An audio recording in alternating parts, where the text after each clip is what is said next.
खींचड़ो पहले भर के लाई रे खींचड़ो ऊपर घी की बाट की जीमो मायरा श्याम धनी जिमावे बेटी जाट की जीमो मायरा श्याम धनी जिमावे बेटी जाट की अरे जीमो मायरा श्याम धनी जिमावे बेटी जाट की जीमो मायरा श्याम धनी जिमावे बेटी जाट की जिमावे बेटी जाट की जिमावे बेटी जाट की।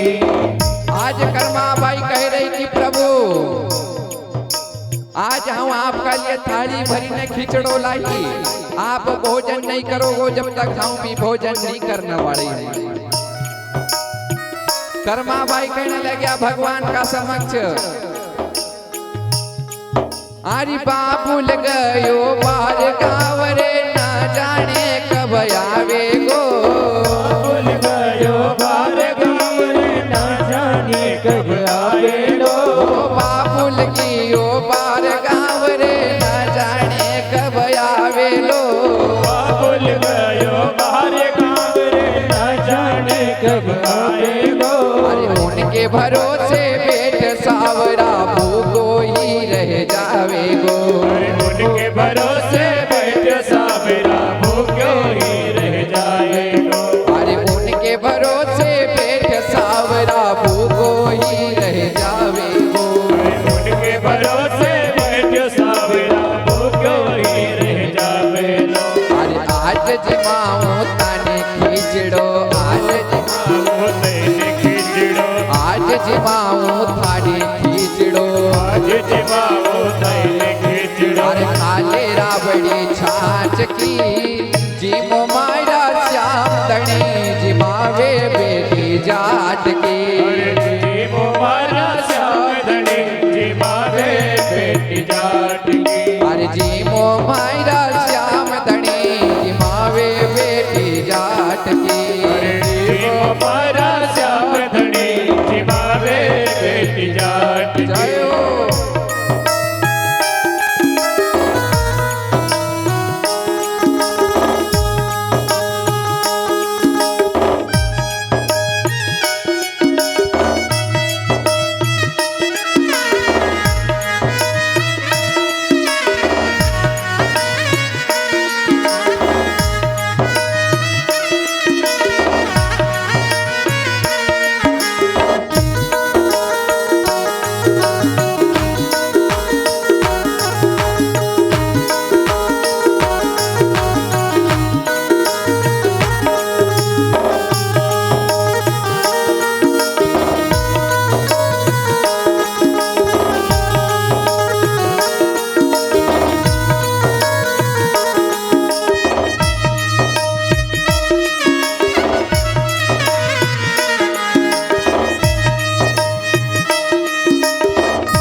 कर्माबाई का नित्य प्रतिदिन का काम था।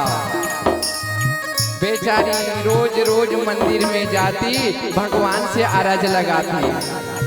अब देखते देखते कर्माबाई को 27 दिन बीत गए। कितने? 27 दिन। कर्माबाई मेरे बंधुओं शरीर से कमजोर हो गया, कमजोर हो गई। अरे बार बार मंदिर में जाती, बार बार पट खोलती, बार बार मंदिर में जाती, बार बार पट खोलती, बार बार मंदिर में जाती, बार बार पट खोलती, बार बार मंदिर में जाती, बार बार पट खोलती। कैया को नीची मोरे मोहन करड़ी करड़ी बोलती, कैया को नीची मेरे मोहन करड़ी करड़ी बोलती, कैया को नीची मोरे मोहन करड़ी करड़ी बोलती, कैया को नीची मेरे मोहन करड़ी करड़ी बोलती। तू जत जी में मैं जत जी मुँह, जत जे में जत जे ओ तू जत जी में मैं जत जी मुँह, जत जे में जत जे अरे मानो न कोई लाट के, जी मो माया श्याम धनी जी मावे बेटी जाट के, जी मोमारा श्याधनी जी मावे बेटी जाट की। अरे जी मो माया श्याम धनी जी मावे बेटी जाट की, जी मोमारा श्याधनी जी मावे बेटी जाट की।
हो तो कर्मा जैसी सावरियो घर आवेलो। भक्ति हो तो कर्मा जैसी सावरियो घर आवेलो। भक्ति हो तो कर्मा जैसी सावरियो घर आवेलो। भक्ति हो तो कर्मा जैसी सावरियो घर आवेलो। धवलिया की भाई ओट बेट भाई श्याम खींचड़ो खावेलो। बाप से पूर्ण होकर श्याम खींचड़ो खावेलो। वो साचो प्रेम प्रभु से हो तो साचो प्रेम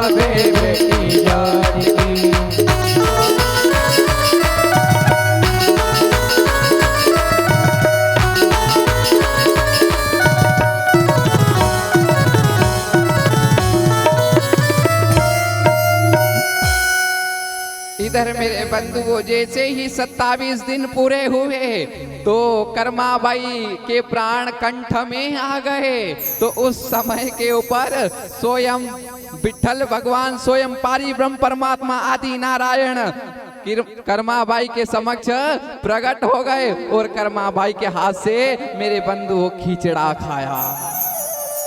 कि भक्ति हो तो कर्मा जैसी सावरियो घर आवेलो और धौलिया की ओठ बैठ कर श्याम खींचड़ो खावेलो। जय हो। साचो प्रेम अगर प्रभु में हो तो मूरत बोले काट की, जिमो महाराज श्याम धनी जिमावे बेटी जाट की। जय हो। अगर कभी मेरे बंधुओं सच्चा प्रेम परमात्मा से होगा, अगर कभी मूरत से आप सच्चा प्रेम लगा लोगे तो वो मूरत भी एक दिन बोल उठेगी। अब इधर मेरे बंधुओं कर्माबाई जैसे ही खिचड़ा खिलाकर घर गए अपने, तो उनके पिताजी आए। तो मेरे बंधुओं पिताजी कर्माबाई को कहने लगी कि बेटा परमात्मा प्रभु की का तूने भोग लगाया? बोले हाँ पिताजी, मैंने रोज तो नहीं परंतु परमात्मा ने कल साक्षात आकर भोग लगाया। तो इधर कर्माबाई के पिताजी कहने लगे कि बेटा प्रभु क्या साक्षात आते हैं? अरे चन्ना मत इतना, या फिर अपने घर के इतना थोड़ा सा भोग तो लाना था। तो कर्माबाई कहने लगे कि नहीं पिताजी, प्रभु साक्षात आए थे और न जाने कितने दिन के भूखे थे, तो वो सारा ही खिचड़ा खा गए। तो इधर कर्माबाई के पिताजी जब उनकी बात नहीं माने तो कर्माबाई ने कहा कि चलो पिताजी आज मैं भगवान को भोग लगाने जाती हूँ, आप आना, आप ही देख लेना। कर्माबाई भगवान को भोग लगाने के लिए गए। तो इधर मेरे बंधुओं भगवान से अरदास करने लगे कि हे मारा ठाकुर कन्हैया मुरली बजैया नांग के नथैया, अब प्रकट हुओ और हमारा भोजन को भोग लगाओ। तो उसी समय का ऊपर मेरे बंधुओं भगवान वापस पुनः प्रकट हुआ और कर्माबाई को वापस भोग प्राप्त करियो। तो यही बात को दृश्य जब उनका पिताजी ने देखो तो पिताजी भी मेरे बंधुओं कर्माबाई का नतमस्तक हुईगा कि बेटा सेवा तो मैंने इतना दिन की मना करी पर मेवा तो मिली गो बेटा। इधर मेरे बंधुओं जैसे ही भगवान आलोप हुआ, कर्माबाई ने भी मेरे बंधुओं अपनो शरीर वहीं पर छोड़ दियो। क्योंकि जो भक्त चरित्र होता है ना मेरे बंधुओं, जब भगवान के दर्शन हो जाते हैं तो वो आस ही मेरे बंधुओं भगवान से मिलने की खत्म हो जाती है वहां पर। क्योंकि वो तो स्वयं ब्रह्म में ही मिल गए हैं, स्वयं ब्रह्म में मिल गए।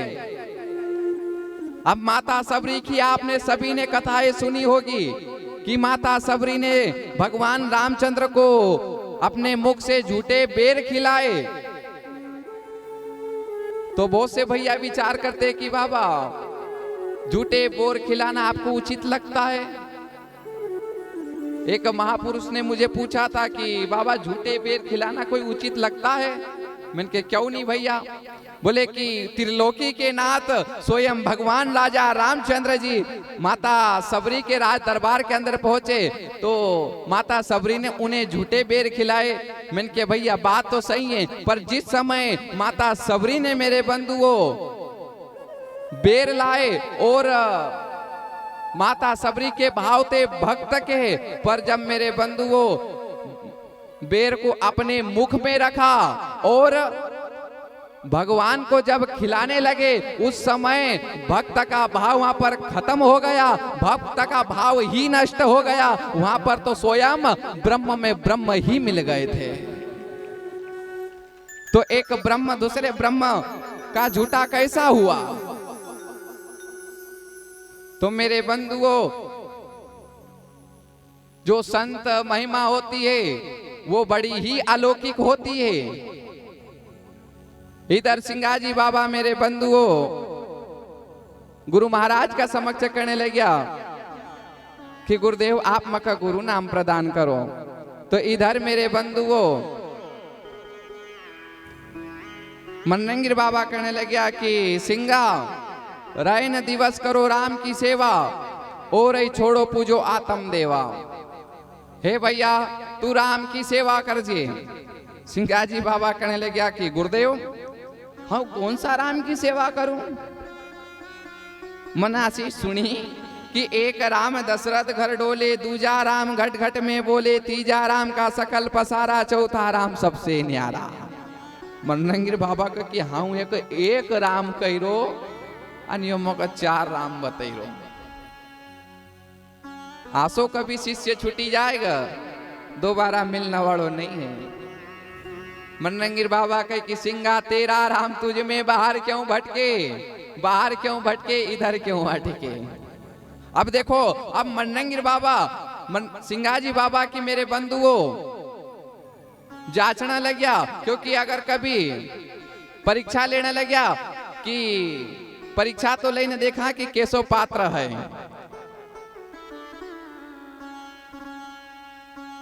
अब इधर मेरे बंधु सिंगाजी बाबा कहने लग गया कि भैया जात का गौड़ी मन का मैला, बाल बिछोड़ डालत हैरा। भैया तो किन्हीं समाज को आए कि गुरुदेव हम गौड़ी समाज को आए। तो मन्नंगिर बाबा कहने लगे कि अब तो आपकी और हमारी एक थोड़ी सी भी नहीं पटने वाली है।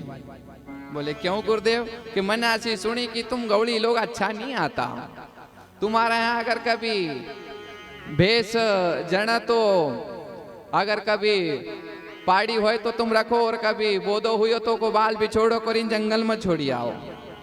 सिंगाजी बाबा कहने लगे गुरुदेव मनमानी बात कि हमारी समाज के अंदर कुछ ऐसा भैया होएगा जिन्हें ऐसा काम करिया होएगा, पर तो गुरुदेव इना शरीर से यो सिंगा आज तक वचन दे रो कि आज तक इना शरीर से ऐसा काम नहीं हुआ।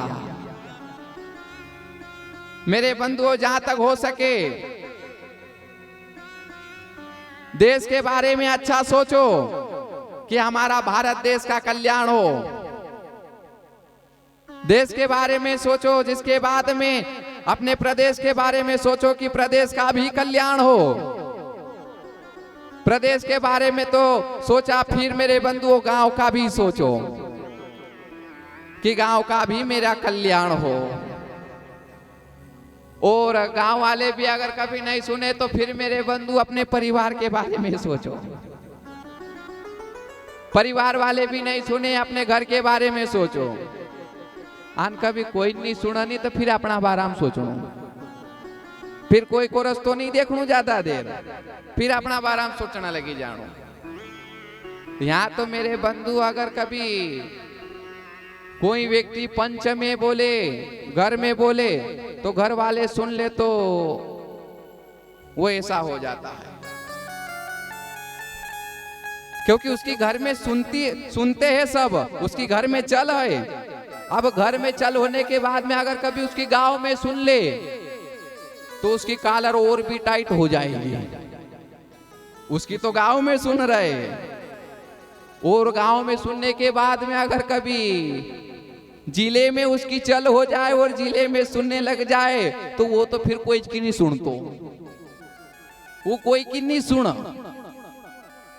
फिर तो मेरे बंधु वो उसके काम में मगन हो जाता है। इधर मेरे बंधुओं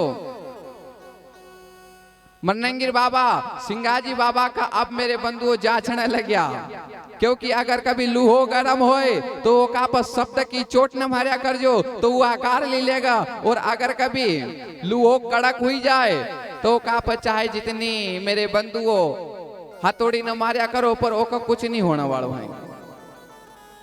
तो आज मेरे बंधुओं सिंगाजी बाबा का मन्नंगिर बाबा शब्द की चोट न मारी रहा, क्योंकि मेरे बंधुओं आज मन्नंगिर बाबा सिंगाजी बाबा की तासीर जाची रहा कि यो ठंडो छे कि गरम छे, क्योंकि नहीं ज्यादा ठंडो होनो और नहीं ज्यादा ही गरम होनो। अब आप ना मूंगफली तो सब ना देखे ले अब अगर कभी मूंगफली सेकेल होए मेरे बंधुओं तो अपन खाना का काम में ले लेवा, ओका गुड़ पट्टी बनावना का काम में ले लेवा, ओका सब्जी में डालना का काम में ले लेवा, ओका नाना प्रकार के अपन सब्जी न बना सका अगर सेकेल मूंगफली होए तो। और अगर कभी कच्ची मूंगफली होए तो मेरे बंधुओं वह बोना का काम में आवा। और अगर कभी सेकेल मूंगफली का अपन खेत में बोवा तो वह कहीं ऊँगी रही कहीं वह नहीं होना उंगण वाली है मेरे बंधुओं।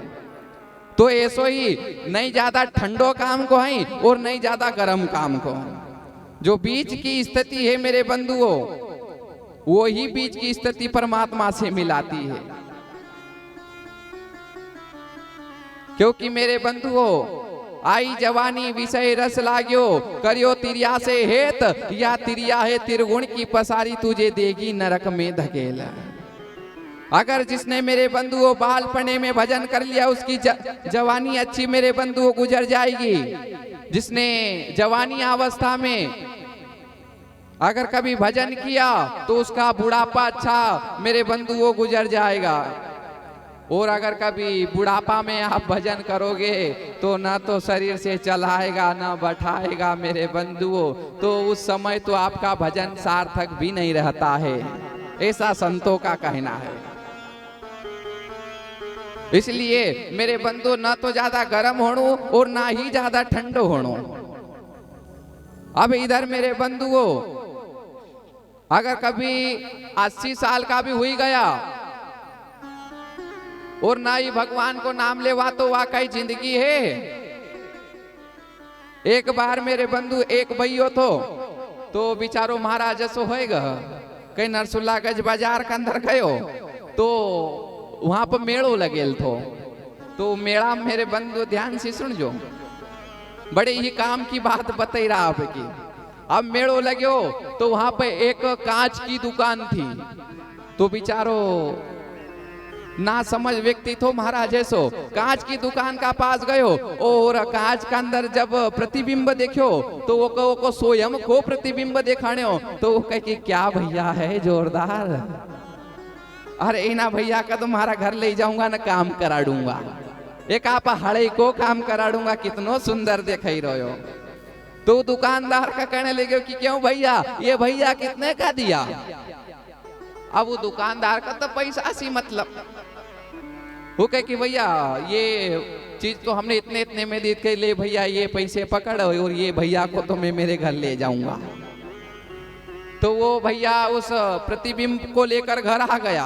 अब उसने अपने कमरे में जाकर उस प्रतिबिंब को रख दिया और वो बार बार उस कमरे में के अंदर जाए और प्रतिबिंब दर्पण में देखे अपना स्वयं का प्रतिबिंब, बड़ा ही खुश हो जाए। वो बार बार उस प्रतिबिंब को देखकर कहने लगा कि क्यों, क्या खाएगा, क्या पिएगा, कैसा है, क्या हाल चाल है, कहाँ रहता है। अब वो काई बोला महाराज, प्रतिबिंब था वो तो। वो भैया विचार करे कि देखो कैसा भैया है, खाता पीता कुछ नहीं, बस केवल हंसा ही करता है, खाता पीता कुछ नहीं है। अब यही बात को दृश्य वो की पत्नी देख रहा था, तो की पत्नी मन में विचार कर कि बार बार कमरा के अंदर क्यों जाए। उनकी पत्नी कमरा के अंदर गया, वो भैया थोड़ो कहीं बाहर चली गो, कमरा के अंदर गया तो उनका स्वयं की प्रतिबिंब देखेगो। अब जब स्वयं की छवि देखानी मेरे बंधुओं तो हुआ उनका सी ज्यादा आग। वो कहने लग गया कि रोना लगेगा कि आज हमारी सोतन का आज ही घर ले आया। रोना लगी गया, बार बार रोता रोता बाहर गया। अपनी सासू माँ का कहो कि माता राम वो न जाने आज मेरी सोतन को कहाँ से ले आए नहीं, और बहुत सुंदर है वो। अब वो माता राम बेचारी अंदर गई तो उनको उनका प्रतिबिंब देखा तो माता राम बहू से भी ज्यादा आगे। माता राम हंसने लग गए वहां पे। माता राम बाहर, नहीं नहीं बेटा सोतन नहीं, वो तो कोई बूढ़ी अम्मा है कहीं की वहां पर। अब इतनी बात हुई और कहीं दादाजी आ गए। दादाजी जैसे ही आए तो कहे कि क्या हो गया आपके बीच में, ऐसी वार्तालाप क्या चल रही है? तो कहे कि बहू कहती है कि नहीं सौतन आ गई है, और मैं कहता हूं कि ये कमरे के अंदर कोई बूढ़ी अम्मा है। अब वो दादाजी कमरे के अंदर गए, उन्होंने देखा तो उनका स्वयं का प्रतिबिंब दिखा। वो दादाजी बहू से और सासू माँ से ज्यादा आगे, और वो कहे कि नहीं नहीं बेटा, वो तो कोई बूढ़े दादाजी है। अब इतनी बात करी और वो भैया कहीं बाहर से आ गया। अब उनके बीच में उस दर्पण को लेकर थोड़ी वार्तालाप चलने लगी। दर्पण को हाथ में उठाया मेरे बंधु को, और जो दर्पण हाथ में से गिरा तो वो टूट गया। अब जैसे ही टूटा मेरे बंधुओं, तो देखो दादाजी आए थे तो क्या दादाजी झूठ बोल रहे थे क्या, या फिर बहू झूठ बोल रही थी क्या, या फिर सासू माँ झूठ बोल रही थी? वो भी सत्य बोल रहे थे। अच्छा, झूठ भी नहीं तो और सत्य भी नहीं तो, वहां पर झूठ भी नहीं और सत्य भी नहीं, तो बस मेरे बंधु इसी का बीच की जो स्थिति है, बस वही परमात्मा है। कि जो सत्य और असत्य, जय और पराजय के बीच की जो स्थिति है, बस मेरे बंधु वही परमात्मा है।